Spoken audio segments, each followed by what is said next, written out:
ഈശോമിശിഹായ്ക്ക് സ്തുതിയായിരിക്കട്ടെ.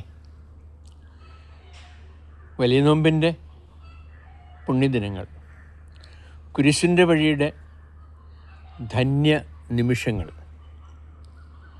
കുരിശിൻ്റെ വഴിയുടെ 8-ാം സ്ഥലത്ത് നാം കാണുന്നത് ഭാരമുള്ള കുരിശും വഹിച്ച് അവശനായി മുന്നേറുന്ന ഈശോയെ കണ്ട് പൊട്ടിക്കരയുന്ന ഒരു പറ്റം സ്ത്രീജനങ്ങളെയാണ്.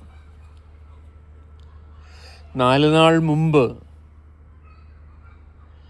വാദ്യഘോഷത്തോടെ, ജയഘോഷത്തോടെ ഓശാന പാടി ഈശോയെ വരവേറ്റവരാണിവർ. ജെറുസലേം പുത്രിമാരെ എന്നാണ് ഈശോ അവരെ വിളിക്കുന്നത്. ഈശോ പറയുകയാണ്, നിങ്ങൾ എന്നെ ഓർത്ത് കരയണ്ട, നിങ്ങളെയും നിങ്ങളുടെ മക്കളെയും, അതായത് വരും തലമുറയെയും ഓർത്ത് നിങ്ങൾ കരഞ്ഞാൽ മതി എന്നാണ് പറയുന്നത്. ഈശോ ഒരു വലിയ പ്രവചനം നടത്തുകയായിരുന്നേ. അവരുടെ ഏക ദൈവാലയമായ യെറുസലേം ദേവാലയം നശിപ്പിക്കപ്പെടുമെന്നും പട്ടണത്തിൽ വലിയ നാശനഷ്ടങ്ങളുണ്ടാകുമെന്നും ഒക്കെ ആയിരുന്നു പ്രവചനം. പ്രവചനം അക്ഷരശ സംഭവിച്ചു. ഏകദേവാലയം നശിപ്പിക്കപ്പെട്ടു.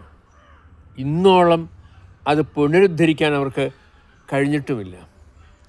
കണ്ണീർ വാർത്ത് കരയുന്ന ആ സ്ത്രീജനങ്ങളുടെ കണ്ണുനീർ ഈശോ സ്വീകരിച്ചു.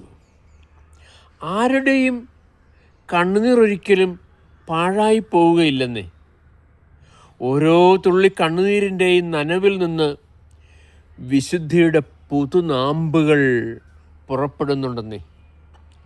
നമുക്കിന്ന് കണ്ണുനീരൊഴുക്കി കരയുന്നവരോട് ചേർത്ത് വെച്ച് ഈ സ്ഥലം സമർപ്പിക്കാം. വിവിധ കാരണങ്ങളാൽ കണ്ണുനീരൊഴുക്കി കരയുന്ന മാതാപിതാക്കളുണ്ട്, ദമ്പതികളുണ്ട്, മക്കളുണ്ട്.